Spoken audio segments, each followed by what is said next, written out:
Salvação de igreja com a paz do Senhor Jesus. Amém. Os irmãos que trouxeram sua Bíblia, abra comigo o livro do profeta Ageu,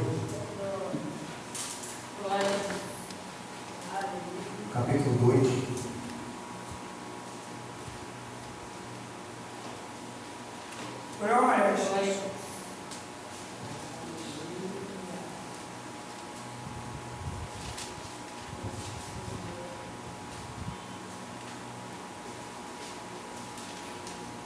Todos acharam? Amém.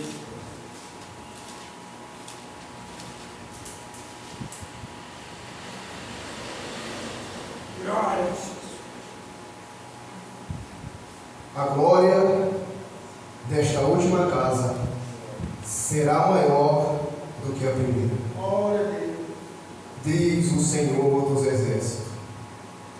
Neste lugar darei paz, diz o Senhor dos Exércitos. Aleluia. A igreja pode ser Aleluia. glorificando aquele que é vivo, que recebeu, que recebeu honra, que recebeu glória, coração.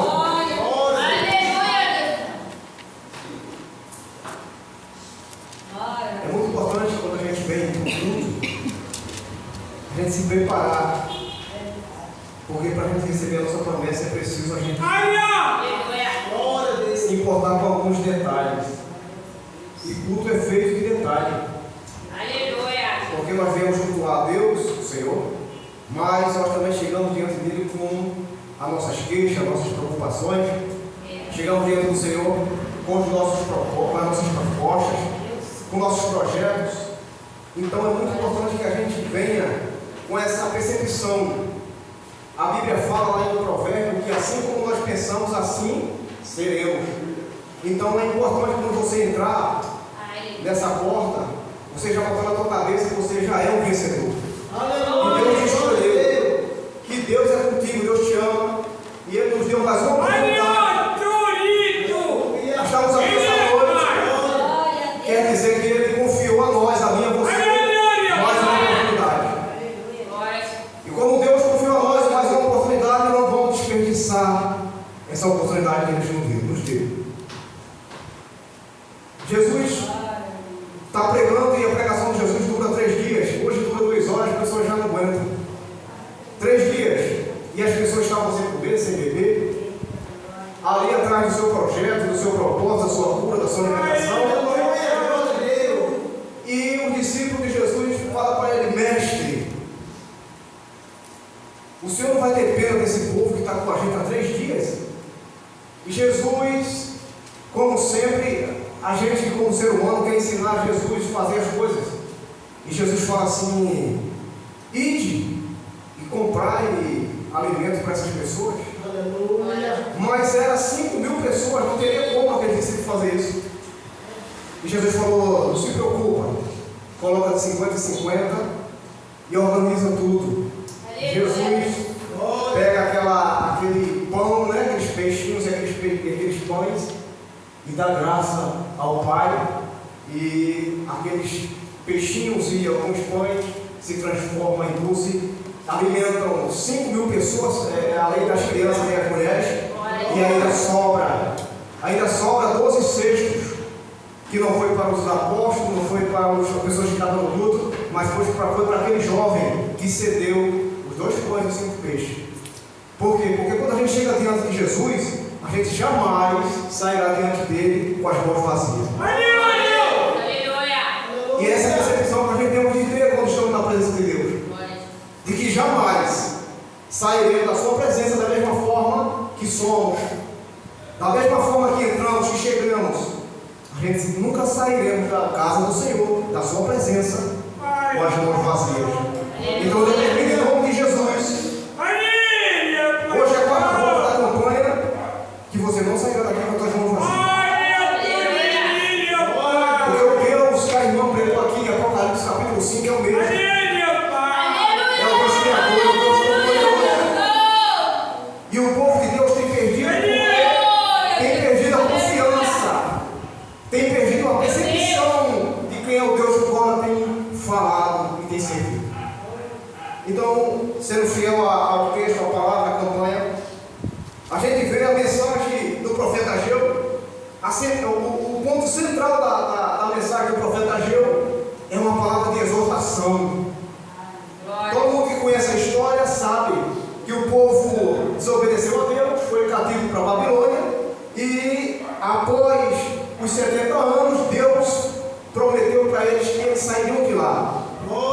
E findados 70 anos, o povo sai através do reinado do rei Dário. O rei Dário assume, conquista a Babilônia, e o povo agora ele fala: olha, o povo de Israel pode voltar para sua terra, pode voltar e está tudo certo. Cumprindo a palavra que o profeta Jeremias tinha falado lá atrás. E o povo pega, desce, sobe para Jerusalém, junto com Esdras, junto com Neemias. Neemias depois vai reconstruir as muralhas, também conhecemos a história, mas propriamente com Josué, o sumo sacerdote, e com o filho de Salatiel, que é o governador. Então, o culto teria de ser restaurado naquele momento. E a ordem de Deus era: vai para Jerusalém, e quando chega lá, constrói o templo. Aleluia. É esse templo que nós estamos falando aqui, é essa casa que nós estamos falando aqui. É essa segunda casa que ainda não estava sendo preparada. E o povo sai de Babilônia, uma grande comitiva, e chega em Jerusalém. E o povo, ao invés de fazer o que Deus mandou, eles falaram assim: agora já chegamos, está tudo bem, agora vamos fazer do nosso jeito. E é isso que tem feito muitos de nós perder as nossas batalhas, porque Deus tem falado, Deus tem exortado, Deus tem ensinado, Deus tem mostrado o caminho, mas a gente sempre gosta de fazer aquilo que é mais fácil para nós. A gente gosta de fazer procurar atalho. Aleluia! É esse o nosso ser humano. Ele não gosta de esperar. Está demorando, ele vai fazer atalho, ele gosta de atalho. Porque construir templo dá trabalho. Imagina, aí o povo chegou em Jerusalém, e ao invés de começar a fazer aquilo que Deus havia mandado, eles começam a construir algo para si mesmo. E olha que Deus não falou que não era para ele construir para eles, mas ele falou: constrói também o templo, essa casa do qual nós estamos falando. Mas o povo chega em Jerusalém, agora eles já não são mais cativos, agora eles já não estão cativos ali no reino. O rei é favorável, ao qual Deus chama de servo. Antes mesmo dele nascer, Deus já chama ele de servo. É assim comigo e com você. Antes mesmo de nós ter nascido, Deus já sabia que nós seríamos o seu servo. Deus já sabia que nós estaríamos aqui essa noite, sim ou não? Porque Ele é onisciente, onipresente e onipotente. E quando a gente analisa as Escrituras Sagradas, a gente vê algo que Deus falou há 700 anos, há 1000 anos atrás, se cumprir. E nenhuma das profecias ficou para trás. Porque se uma delas tivesse falado, nós não estaremos aqui hoje. E todas as promessas que Deus tem falado a seu respeito vai se cumprir. Glória a Deus. Você ainda crê nisso? Você ainda crê nesse Deus que nós vamos falar nessa hora? Ou estamos no automático, como o povo? Ou estamos no automático, chegamos aqui, damos glória, chegamos aqui, falamos como crente, se vestimos como crente, mas dentro de nós, às vezes, a gente não está querendo mais fazer o que Deus está mandando. Aí, às vezes, a gente estamos aqui, mas queremos apenas cuidar do nosso interesse. Foi esse o erro do povo. Foi por isso que Deus levantou o profeta Ageu. Porque o povo chega em Jerusalém e começa a construir as suas casas, começa a plantar as suas vinhas, começa trabalhando, começa a construir aquela cidade, e o povo esqueceu do que Deus havia falado. Então, no segundo ano do rei Dário, Deus levanta o profeta Ageu, e o profeta chega e chama o sumo sacerdote e chama o governador. Eu falei na primeira vez que eu estive aqui, eu dei um conselho para que você lesse a campanha, porque é muito importante. A gente está fazendo uma campanha e às vezes a gente não sabe o que tem ali. E quando você acompanha a história, quando você acompanha o que a Bíblia está falando, fica mais fácil de você entender. E quando fica mais fácil da gente entender, é mais fácil da gente resolver as questões, sim ou não? Então, a Bíblia é um manual de instrução. A Bíblia é um manual de instrução. É por isso que a Bíblia fala que bendito é o homem cujo propósito é firme no Senhor. E é isso que Deus quer de nós, que o nosso propósito, a nossa escolha seja firme nele. Mas para isso precisa de um relacionamento. Então o povo chega em Jerusalém e começa a construir as suas cidades. E passou um ano, passou 2 anos, e Deus falou assim: não tem jeito. Eles só gostam de fazer aquilo que eles querem. Vai lá, profeta, deu o profeta. É um duro trabalho, o duro trabalho do profeta é exaltar as pessoas. E o profeta Ageu chega naquela cidade, todos já sabiam que certamente ele era um profeta, e Deus chama o sumo sacerdote, através do profeta, e chama o governador e fala: olha rapaz, que negócio é esse? Eu liberei vocês, eu fiz com que vocês voltassem novamente para a sua terra, para a sua pátria, e vocês deixaram o povo fazer o que o povo quer. Cadê a casa da minha adoração? É momento de vocês morarem em casas bonitas, aplanadas. Enquanto isso, o meu templo está destruído. Então, construir casa já é difícil, agora construir templo é muito difícil. E essa palavra templo ela é muito complexa porque a gente vê ela facilitada em diversas partes da Bíblia. Isso é Velho Testamento, a gente vai para o Novo Testamento ver Paulo falando que nós somos casa, edifício real, morada de Deus em espírito. Chegou um tempo que Deus deixou de mandar construir templo. E ele falou assim: já que o povo não quer construir templo, vamos fazer o seguinte: o templo agora vai ser o corpo dele. Você acredita que Deus pode fazer morada em você? Você acredita que o Espírito de Deus pode morar dentro de você? E que a sua vida pode ser uma adoração contínua, diária, ao Deus Todo-Poderoso. E aonde você receberá uma autoridade, aonde você chegar, todas as forças malignas que tentam atrapalhar a tua vida, nossos planos, e vai reconhecer que em nós tem uma marca chamada marca da promessa. Esse tempo, Jesus, naquele diálogo com a mulher samaritana, ele fala: eu te direi que aqui nesse templo em Jerusalém você vai adorar, porque os espíritos, os adoradores que meu Pai procura, o adoram em espírito e em verdade. Só uma maneira de a gente adorar Jesus em espírito e verdade, quando o Espírito de Deus vem e faz morada dentro de nós. Aleluia! Uma vez que o Espírito Santo faz morada dentro de nós temos que reconstruir esse templo que foi destruído.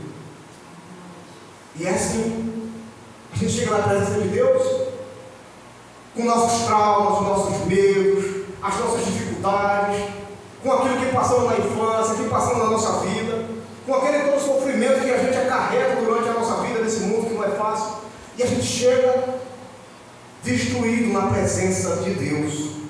Essa casa ao qual Ele quer habitar, ela chega destruída.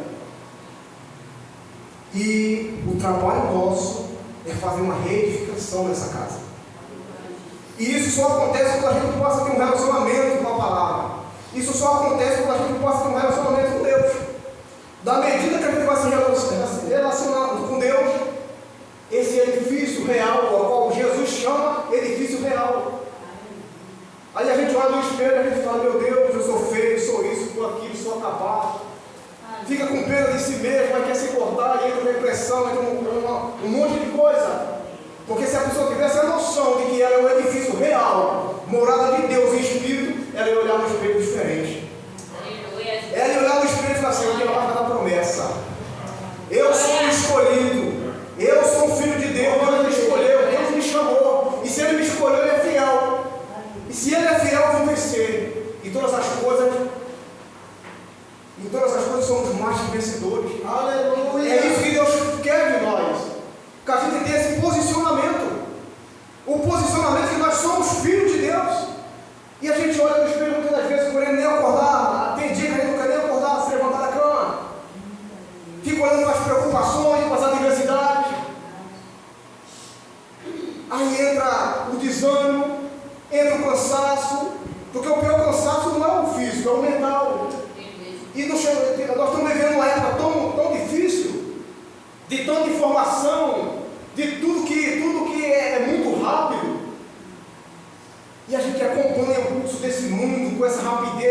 correria. E muitas das vezes a gente esquece de reconstruir o templo de Deus. E muitas das vezes Deus envia um profeta ou envia uma luta que é para a gente acordar. Não podemos perder esse relacionamento, essa construção é diária. Quando é que você vai parar de construir esse templo? Só o dia que Jesus voltar. Nós somos a igreja, nós não somos perfeitos, nós estamos em estado de transformação todos os dias. Nem todos os dias a gente vai sair querer ser vencedor. Nem todos os dias vai ser uma maravilha. Nem todos os dias vamos estar felizes. Mas a gente não pode perder a consciência de quem nos escolheu, de quem nos chamou. E se a gente não acordar, ele vai ver um profeta. E se a gente não acordar, ele vai ver um anjo. Se a gente não acordar, ele vai ver as lutas. Mas você é um escolhido. Você é um escolhido. Se você é um escolhido, Deus vai te colocar de pé porque Ele é fiel. Então não há nada perdido. Não fica com essa história. Não fica com esse cabisbaixo. Não fica com essa tristeza. Eu tenho pregado em alguns lugares e a gente vê uma tristeza muito grande do povo de Deus. Muito grande. As pessoas não têm ânimo. Mas não tem uma preparação. Porque servir a Deus não é fácil. Servir a Deus é com lutas, é com dificuldades. E a gente passaremos por muitas aflições. Jesus falou isso. Agora, a maneira com que nós vamos passar por isso é que faz a diferença. O que faz a diferença não é a pessoa vencer sempre. O que faz a diferença é ela vencer, independentemente ou não da circunstância. É assim que servimos a Deus. Não é quando as coisas estão boas que a gente dá glória a Deus, fica feliz e divide a nossa alegria com os irmãos. Mas quando está triste, meu Deus do céu, todo mundo vê. Meu Deus, amanhã. Tem gente que fica até difícil que a gente ter um diálogo. Porque a pessoa é crente, mas só confessa a derrota. Só vive de cabisbaixo, só vive cansado, só vive com o pensamento de desistir. Mas por que isso acontece? Não é as lutas, é o deixar de construir aquilo que Deus mandou. Porque quando nós já viu, o que move nós, os seres humanos, é o propósito. Um ser humano sem propósito, sem vida, é apenas um corpo andando no ambulante no meio da rua. Mas Deus quer que a gente tenha uma vida de propósito. Viver uma vida de propósito não é fácil.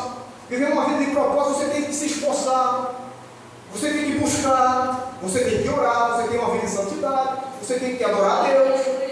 É isso que faz a diferença com a igreja. E é isso que Deus quer de mim e quer de você. Foi para isso que Ele te escolheu. Foi para isso que Ele te escolheu, foi para isso que Ele te chamou. Você está aqui porque Deus te escolheu, Deus te ama. Imagina, se você fazer uma reflexão da sua vida, há 10 anos atrás, quem era você 10 anos atrás? Não quero nem falar como era eu 10 anos atrás, mas nós estamos aqui hoje. É como a irmã sempre que estou aqui, eu vejo ela falando, ela fala assim, é com muita alegria que estamos aqui hoje, irmão. E de fato, porque a nossa alegria não depende da circunstância. Porque se a alegria dependesse da circunstância, o camarada que ele tem milhões, ele não se jogava num apartamento e tirava a sua própria vida. Porque a alegria não está voltada a dinheiro, não está voltada à felicidade do mundo. A alegria verdadeira é quando Deus está dentro de nós. E que a gente possa ser um referencial dele aqui nessa terra. E era isso que o povo tinha perdido. E o profeta chega e fala, olha rapaz, e a Bíblia conta em Ageu capítulo 1, que o sacerdote exortava o povo, o governador exortava o povo. Sabe o que o povo falava para eles? Ainda não é tempo de construir a casa do Senhor.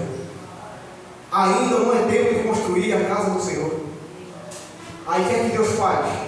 Deus envia o profeta e fala assim, olha, é por isso que vocês têm plantado muito, mas têm colhido pouco. É por isso que vocês têm ajuntado mais para colocar em um saquetel furado. Eu estou falando de dízimo aqui não, de oferta não, mas ficar tranquilo. Eu não estou, ele está falando, vocês ajuntam muito, mas colocam um saquetel furado. É por isso que eu dei ordem, para que a terra não produza aquilo que vocês querem tanto. Porque uma parceria, Deus é bom. Ou seja, Deus é justo. Deus é justo.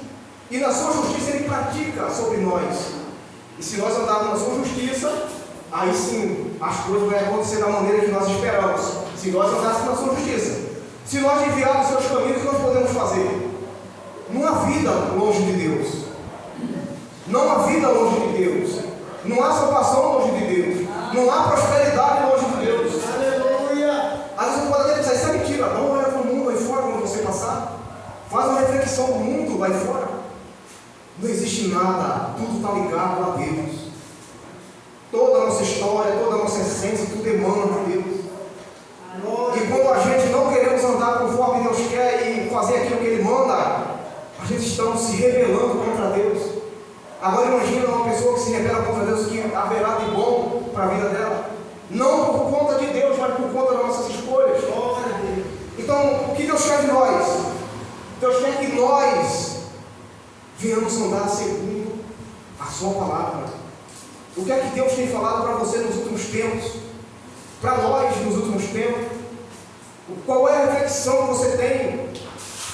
Ou é simplesmente chegar aqui na igreja e receber um culto? E na verdade hoje está até diferente, porque hoje em dia a gente não cultua mais. Hoje em dia a gente não vem para dar, a gente vem mais para receber. E a gente troca a glória do Deus Todo-Poderoso. Porque da maneira que a gente adora de uma forma verdadeira, não precisa a gente falar nem muita coisa.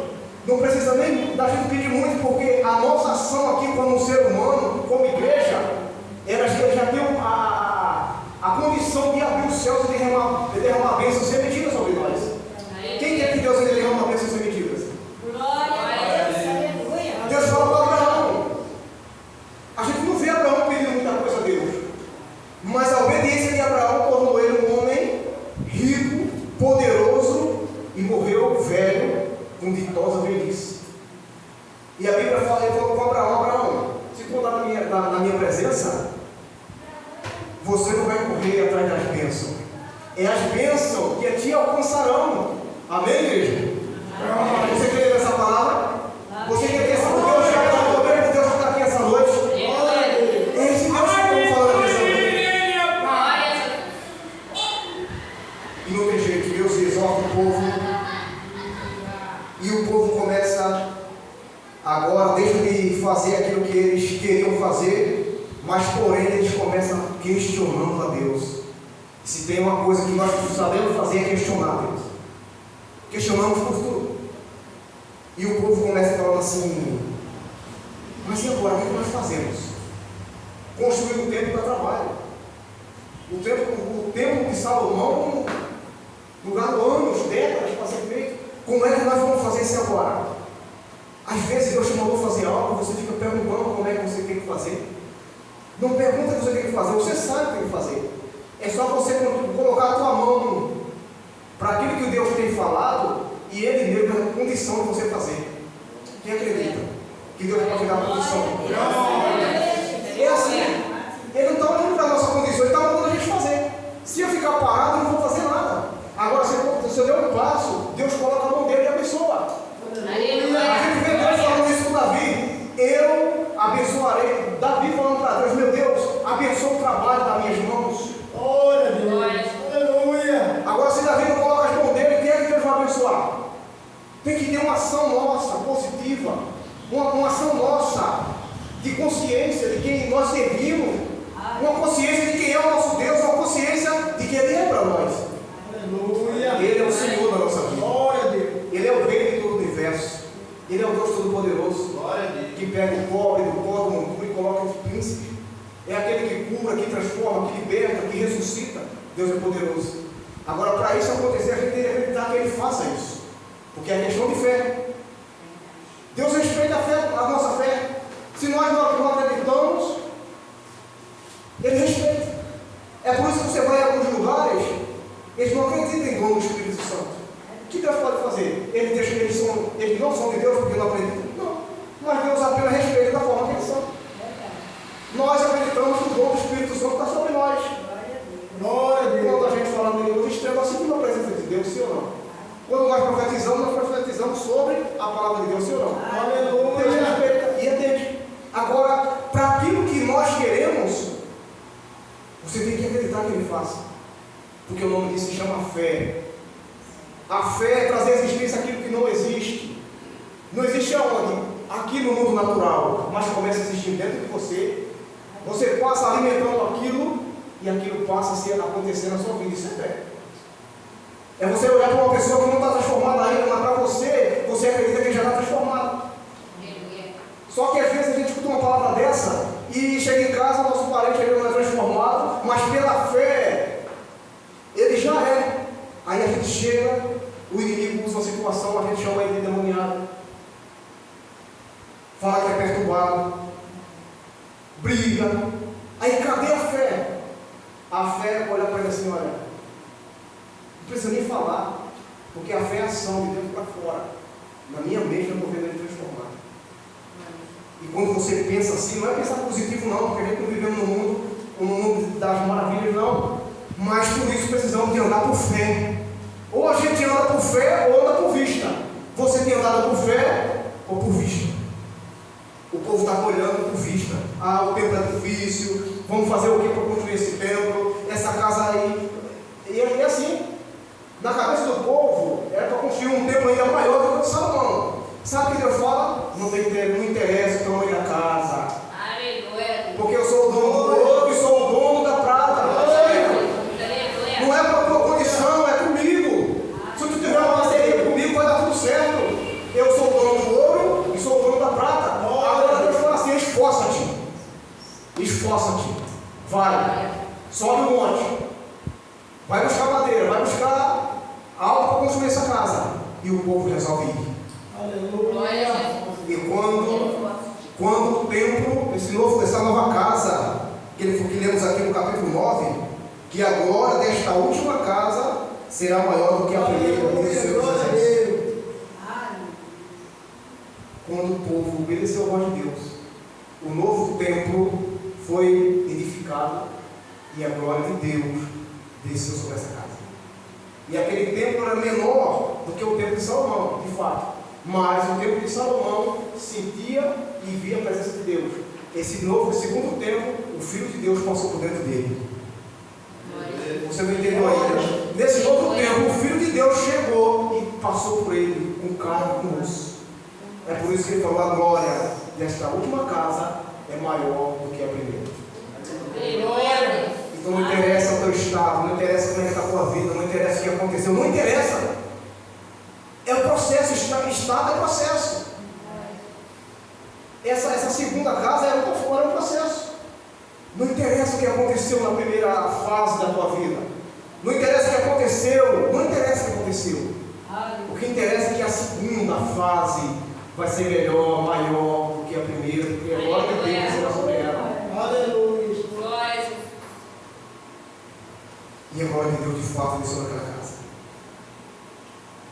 E quando olhamos para essa passagem, fica um porquê. Quando a gente faz uma análise mais profunda do texto, fica uma pergunta: para quê e o porquê? O porquê é: por que Deus destruiu aquele templo, se era no lugar da adoração do Deus de Israel? Deus destruiu aquele templo por conta do povo que foi desobediente. Agora, para quê que Deus constrói novamente esse templo? Para que a presença de Deus possa habitar dentro dela. Amém? Quem vai ser esse templo de Deus e que Deus vai habitar dentro dele? Aleluia. É isso que Ele fez para nós. Glória a Jesus. Esse templo novamente foi destruído 70 depois de Cristo, cumprida a profecia de Daniel, cumprida a profecia de Mateus 24 do próprio Senhor Jesus. O discípulo olha para aquela edificação e fala: olha que coisa magnífica. Ele foi restaurado por Herodes o Grande. E Jesus falou assim: olha, essa construção aqui não estará pedra sobre pedra, mas eu destruirei esse templo e construirei ele novamente em 3 dias. Está falando do templo do seu corpo. Jesus chega, acontece essa profecia 70 depois de Cristo. Hoje em dia só resta só um pedaço de muro. Está lá, se você botar no Google, pesquisa, vai ver um pedaço de muro enorme, chamado Muro das Lamentações. E você vê o povo judeu orando naquele última coisa que sobrou daquele tempo. Porque Jesus falou que a maneira que Ele quer agora de nós é apenas que esse corpo qual nós temos seja um templo do Espírito Santo. O Espírito Santo quer morar dentro de mim e quer morar dentro de você. E uma vez que ele morar dentro de nós, acabou. Ele é o penhor da nossa salvação. Ele é aquele que nos leva para o deserto, mas também nos leva para os pastos verdejantes. É aquele que tem todo o controle de nossa vida. É ele que, estando em nós, ele pega nossas fraquezas e chega diante do Pai e fala: olha, eu intercedo por eles com gemido e exprimido. Porque fazemos muitas coisas na nossa vida e a maioria delas Deus não se agrada. Mas o Espírito Santo, esse que quer morar dentro de nós, ele se apresenta diante de Deus e intercede por mim e por você. Olha que Deus maravilhoso. Ele dá o Filho, hoje ele é advogado nosso. Tem o Espírito Santo que é o penhor que nos leva para Deus. E ainda tem o Pai. Então, tem como a gente ser um perdedor dessa maneira? Tem como a gente ser um crente derrotado assim? Entenda, quando eu falo não ser um crente derrotado, não é um crente que não passa por lutas, não. É um crente que passa por lutas, mas porque ele é fiel a Deus. Deus entra em providência e ele vence. Aleluia. Então fique de pé, em nome de Jesus. Como a pastora falou, a hora já se foi. Eu penso que sou eu. Quando eu vou pegar o microfone, acabou. Será que é só eu? Não, mas é assim. Deus tem coisa grande para você. Deus te escolheu para estar aqui essa noite. Ele te escolheu para que a glória desse segundo estágio que você está passando, dessa segunda fase que você vai passar, de repente você está na primeira ainda falta construir, não tem importância. Você pode começar a construir esse edifício hoje. E você que já construiu, permanece firme, porque a glória vai descer. A glória de Deus vai descer sobre essa casa, sobre esse templo. Aleluia. E o estado todo mundo vai ver. Estado é algo que as pessoas percebem. Não vai precisar nem você abrir sua boca, porque Deus vai se manifestar e falar assim: poxa, quem te viu, quem te vê. Quem crê nisso?